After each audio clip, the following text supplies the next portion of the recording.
Two K Anil vs 90 Ravi. நான் code, நீங்க OG.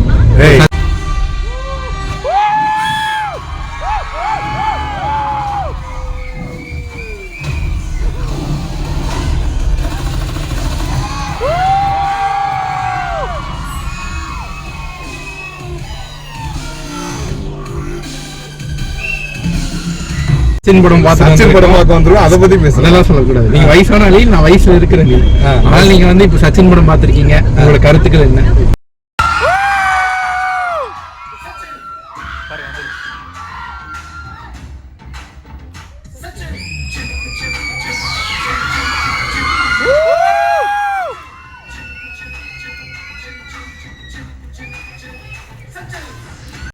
கருத்துக்கள் என்னடா, ரீரிலீஸ் தளபதி படம் ஃபேமிலியா ஃபர்ஸ்ட் ஷோவே பார்த்து எப்படி டான்ஸ் ஆனாங்க பாத்தீங்களா? பார்த்தோம். அது மாதிரி ஒரு வாரத்துக்கு முன்னாடி தளபதி என்ன சார், தலை பாத்தீங்களா 10 படத்தை ஒரே தான் ரீலீஸ் பண்ணிருக்காரு. அதெல்லாம் கம்பேர் பண்ணும்போது என்ன சச்சின் படத்தை பத்தி பேசுவோம்டா.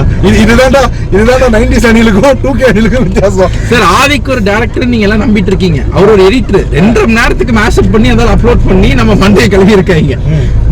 தியேட்டர்ல நல்லா இருந்துச்சு சார். சரி, okay. Cute white salt pepper செதுக்கி வச்ச சிலை அதெல்லாம்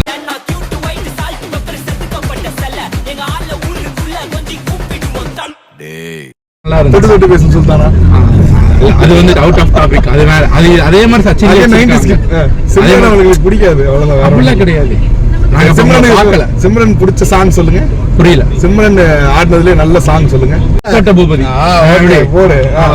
சரி, ஓகே. நான் எப்படி படம் எப்படி இருக்குன்னு சொல்லிட்டேன். நீங்க எப்படி ஃபீல் பண்றீங்க? படம் சூப்பரா இருந்துச்சு. வந்து நீங்க லாஜிக் அப்படின்னு இப்ப இருக்கிற விஷயத்தை மட்டும் கல்ட்டி வச்சுட்டு வந்தா ஓகே தான். ஃபைட் சீன்ஸ் மட்டும் தான், மற்றபடி நல்லா இருந்துச்சு. வடிவேல் காமெடி நல்லா இருந்துச்சு. டிஎஸ்பி மியூசிக் நல்லா இருந்துச்சு. தளபதி வேற லெவல்ல இருந்தாங்க எல்லாமே. தளபதி ஃபேன்ஸை விட ஜெனிலியா ஃபேன்ஸ் தான் அதிகமா இருந்தது. பார்த்து இப்ப கூட எனக்கு அவன் மேல லவ் வருது.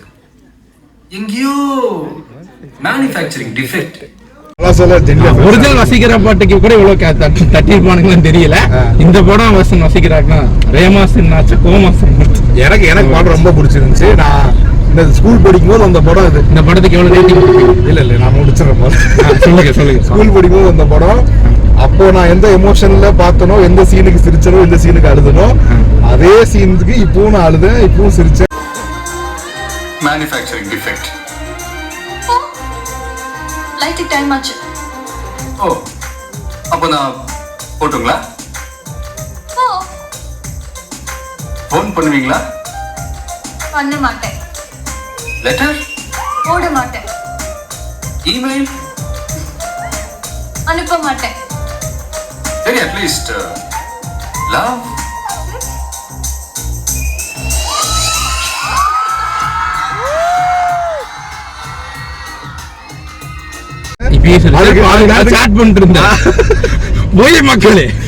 மக்களே நம்பாதீங்க, நான் தான் ஃபுல் படம் பார்த்துட்டேன். விஜயோட ஆக்டிங் தான், விஜயோட ஆக்டிங் அதுக்கு ஏத்த மாதிரி மியூசிக்.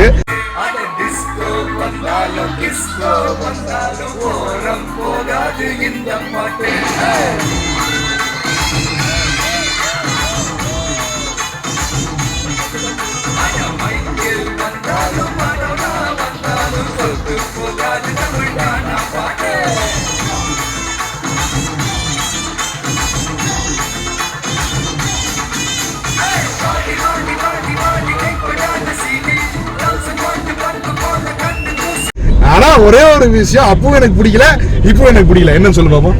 என்னது? போக ஒரே பணிவு. அதாவது டைரக்டர் வந்து கணக்கு கொடுத்துட்டான், தம்பி 25 கோடி பட்ஜெட் அப்படின்ட்டு.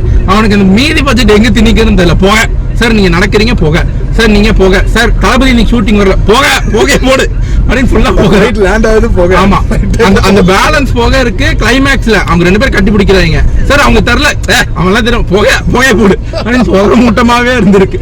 அந்த வடிவேல் ஆதவன்ல சொல்ற மாதிரி என்ன புகை மூட்டமா இருக்கு, செத்துட்டோமா அப்படிங்கிற மாதிரிதான் இருந்துச்சு படம் ஃபுல்லா. எதுக்கு புகை வருது, ஏன் வருதுன்னு தெரியல. நான் புகை நல்லா இருந்துச்சு. திருவிளையாடல் சரஸ்வதி சபதம் படத்துல வர்ற மாதிரி ஒரே பனிமூட்டமா இருக்கு. அப்படின்னா சொர்க்கத்துக்கு வந்திருக்கமா? நல்ல ஒரு புகை நல்லது. சரி, நான் சில ரெஃபரன்ஸ்லாம் சொல்றேன். அதெல்லாம் உனக்கு அந்த புகை நல்லது இல்ல இந்த புகை நல்லது. சில ரெஃபரன்ஸ்லாம் சொல்றேன் கேளு. அதாவது விஜய் அஜித்தும் சண்டை போட்டுட்டு இருந்த டைம்ல, அதாவது சினிமால மூவிஸ்ல சாங்ஸ்ல சண்டை போட்டுட்டு இருந்த டைம்ல, அப்போ பீக்ல வந்த படம் இது. ஐ திங்க் அட்டகாசம் அப்புறம் அந்த அட்டகாசமா அமர்கலமா அட்டகாசம் அப்புறம் வந்த படம். சோ அந்த ஹிட்லராக வாழ்வது கொடிது, புத்தனாக வாழ்வது அரிது அப்படின்னு விஜய் பாட்டுல ஒரு லைன் வரும். அது வந்து அஜித் படத்துல அது இல்ல அது அஜித் படத்துல வரும். அதுக்கு விஜய் இதுல கவுண்டர் கொடுத்திருப்பாரு. இது உனக்கு தெரியும், இது உனக்கு தெரியுமா? இவங்க 2 பேரும் தெரியும் சார். சரி, இந்த படத்துல வேற என்ன சீன் இருக்கு அந்த மாதிரி? இந்த படத்துலயா விஜய் அஜித் மேட்ச் பண்ற மாதிரி? அப்புறம் அந்த குண்டு மாங்கா சாங்ல வந்து கலாச்சிருந்தாரு. குண்டு மாங்கா சாங்ல வந்து அது குண்டா ஆடுறது வந்து அப்ப கலாச்சதா சொன்னாங்க. தெரியாது. அப்புறம் அந்த ஒயிட் வேட்டி வெட்டினாக வந்து அப்சல்யூட்டா அவரு கலாச்சாரம். ஆமா, அதுக்கு முன்னாடி விஜய் எப்படி ட்ரெஸ் போட்டதே கிடையாது. ஆமா, நம்ம வந்து என்னன்னா அணிலும் இல்லாம ஆமை இல்லாம 2 பேர்கிட்டயும் வாங்கி கட்டுவோம் தோணுது. ஆமா, எல்லாரையும் ஒரு இல்ல நடுநிலை கலாய்க்கலாம். இது ரீ ரிலீஸ் ஜாலியா இருந்துச்சு, ஃபேமிலியோட பார்த்தோம். ஐ மீன் நாங்க 2 பேரும் இந்த வாரம் வந்து தளபதி ஃபேன்ஸ்க்கு ட்ரீட், சச்சின் படம் ரீலீஸ், தலை ஃபேன்ஸுக்கு ரொம்ப ட்ரீட். ஏன்னா போன அட்டகாசம், உல்லாசம், விஸ்வாசம், மங்காத்தா எல்லா படமும் ரீலீஸ் பண்ணி வச்சிருக்கீங்க நீங்க. அதே மாதிரி ஒரே டிக்கெட் தான், ஒரே டிக்கெட் 2 மணி நேரம் தான்.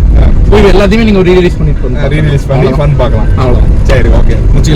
வாழ்க்கையில சில அடிகள் விழத்தான் செய்யும். எல்லாம் பார்த்தா வந்து வாழ்க்கையில இது பண்ண முடியாது. நீங்க வந்து அப்படி லைட் ஹார்ட்டடா எடுத்துக்கங்க. அவர் என்ன சொல்றாரு, தியேட்டருக்கு வரீங்களா படம் பார்க்கணும் நிப்பாட்டிக்கன்னு சொல்றாங்க. அப்படி இருங்க, மெச்சூரிட்டி ஆகுங்க. ஐயா கொடுங்க, பொங்கல் வாழ்த்துக்கு. பாட்டை மட்டும் விட்டுருங்க, போங்க. கிடக்கின்றது வாழை வச்சுட்டு போயிட்டு இருக்காங்க. இவங்களுக்கு ஒரு படம் தான் கடைசி படம். என்ன இவங்க பாருங்க எங்களுக்கு வந்து சொல்லிட்டு இருக்காங்க. எங்க நிலைமை அப்படி இருக்கு இன்னைக்கு. இல்ல ஒரு பஞ்ச் இதுக்காக தேடி எடுத்து வச்சிருக்காரு. அந்த பஞ்ச் நீயே சொல்லிடுறோம். நாங்கெல்லாம் வந்து வாத்தலைவான் வாரிசு படம் பார்த்து வளர்ந்த ஃபேன்ஸ். இவர் வந்து வாவா என் தலைவா பார்த்து வளர்ந்த ஃபேன். அதுக்கு ஒன்றும் பண்ண முடியாது. நாங்க 15 வயசுல இருக்கோம், நடிச்சார்.